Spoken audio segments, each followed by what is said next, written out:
Oke, assalamualaikum. Kembali lagi di channel saya Fandi Pro. Di video kali ini saya bakalan memperbaiki sebuah motherboard merek Gigabyte. Ini kasusnya nggak nampil. Kita bakalan cek semuanya. Dan motherboard ini dari kelihatan fisiknya ini berdebu ya. Kalau kalian bisa lihat itu fan-nya ini penuh debu. Jadi nanti kita bersih dulu. Motherboardnya kasusnya nggak nampil. Bisa jadi RAM-nya atau bisa jadi prosesornya, atau bisa jadi power supply-nya. Dan nanti kalau misalnya ini nanti hidup, kita bakalan tes main game apa yang bisa sanggup untuk motherboard ini. Dan by the way, ini masih DDR2 RAM-nya ya. RAM-nya masih DDR2 dual channel 1, 2 dual channel. Dan nanti maksimal paling saya pasang cuma 4 GB.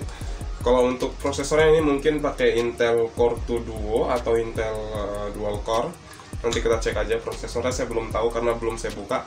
Oke, langsung aja kita perbaiki motherboard ini. Sebelumnya kita cek dulu apakah masih nampil atau tidak.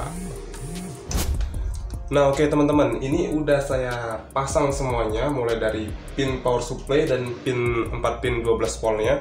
Jadi ini tinggal cek aja, kita hidupi pakai obeng. Dan by the way, ini monitor juga udah standby. Oke, kita lihat monitor sudah standby dan langsung aja kita tes nih. Apakah hidup atau tidak? Kita cek lagi ya. Dekat lagi komputernya.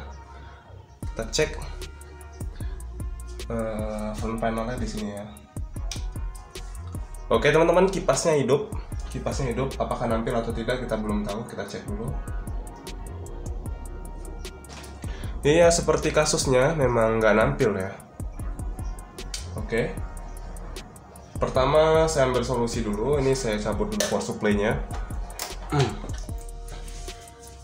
Oke, yang pertama kita cek dulu, cabuti dulu komponen utamanya, komponen apanya, power supply-nya kita copoti dulu, dan kita cek RAM-nya ya. Kita cek di bagian RAM ini, kita lepas. Oke, ini kita lepas, pasang lagi di slot sebelahnya, tekan aja. Oke, udah, kita cek lagi. Kita pasang lagi power supply-nya. Oke. Dan ini pastikan power supply-nya normal ya. Ini power supply saya normal. Jadi kita bisa pastikan nggak ada yang rusak di power supply-nya. Oke, ini udah saya pasang di slot sebelahnya memorinya.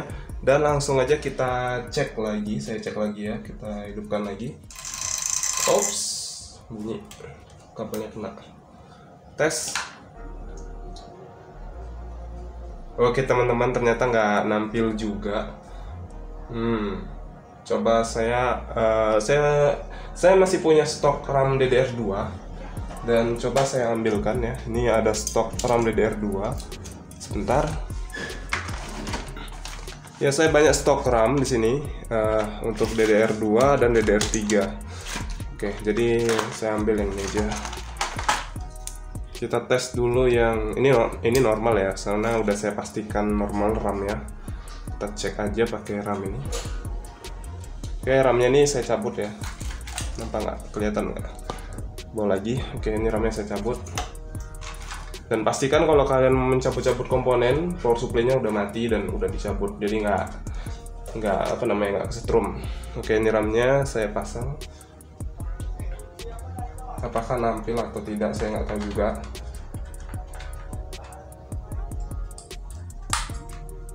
Oke, ini udah saya pasang ketat. Kita coba lagi. Bismillah dulu cuy. Bismillah ya. Oke, hidup. Kita cek monitornya.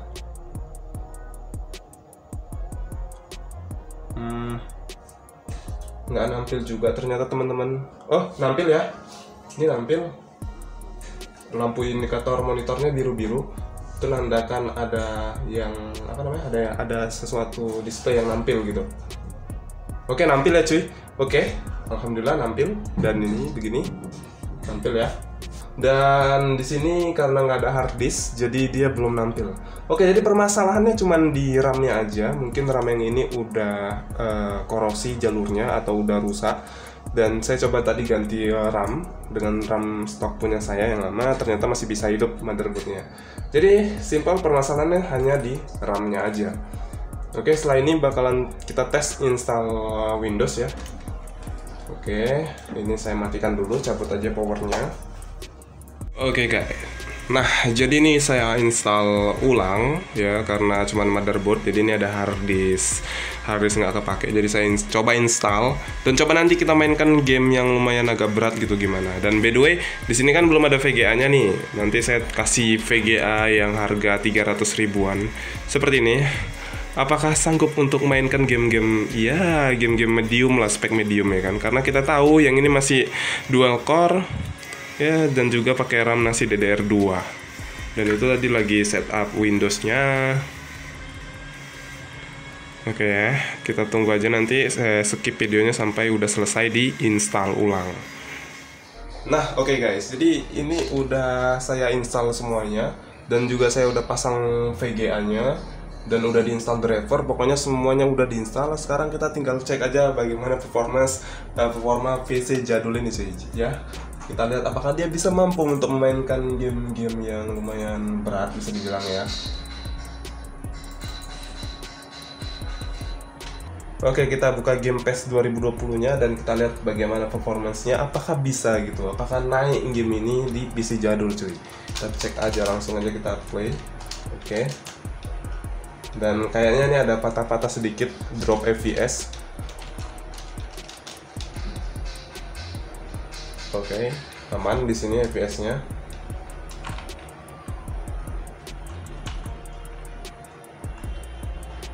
Oke, coba kita tes main. Oh enggak cuy, enggak patah-patah, serius. Enggak patah-patah ya. Ini udah 30 FPS lah, udah lancar gamenya kalau dimaini. Udah bisa dilihat lah. Ini nggak ada drop FPS. Kalian bisa lihat juga tuh naik ya, game tahun 2020 bisa naik di sini. Oke, kita coba game yang lain lagi. Ini nggak patah-patah, hanya saja mungkin dia di drop di 25 fps, jadi nggak patah-patah kali lah. Oke, saya coba game yang mirip-mirip GTA 5, apakah naik? Ini biasa berat cuy, kalau di PC jadul itu biasanya berat, agak lag ini. Ini nggak tarik ya, ini lag, nggak bisa dimaini, ini terlalu patah gerakannya, terlalu lambat. Ini drop FPS mungkin cuma dapat 16 fps atau 15 fps ya, jadi segitu. Lihat, nggak terlalu smooth, fix, berarti gamenya nggak ngangkat karena prosesornya masih, tadi saya cek ternyata prosesornya Intel Pentium. Bayangkan Intel Pentium hanya 1,5 GHz untuk ngangkat game di tahun 2000 berapa nih, 2018 atau 2016. Nggak sanggup ya, patah-patah. Lihat tuh, udah saya kasihan, nanti kepanasan pula CPU-nya. Oke, saya cancel aja. Oke, di akhir video saya mau nambahkan sedikit. Kalau misalnya motherboard tadi, pembahasan pertamanya tuh kita tentang motherboard, kenapa nggak bisa nampil, solusinya apa.